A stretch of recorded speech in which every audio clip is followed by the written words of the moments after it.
Primi effetti della direttiva della Regione Siciliana che rende più semplici e veloci le procedure per il rilascio delle autorizzazioni al prelievo di acqua per uso non domestico.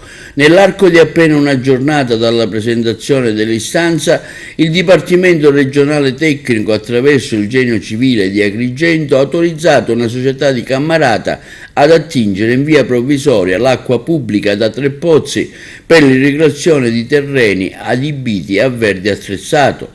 A appena 2 giorni dall'entrata in vigore della direttiva, ha commentato l'assessore regionale alle infrastrutture Alessandro Aricò, che aveva firmato il provvedimento, si sta dimostrando un prezioso strumento per combattere la crisi idrica. L'autorizzazione, arrivata oggi a poche ore dalla presentazione dell'istanza, è il risultato di un gioco di squadra con tutti gli uffici coinvolti. Per questo, afferma Aricò, voglio ringraziare il Dipartimento regionale tecnico e gli uffici del Genio Civile di Agrigento che si stanno impegnando per mettere in pratica la direttiva.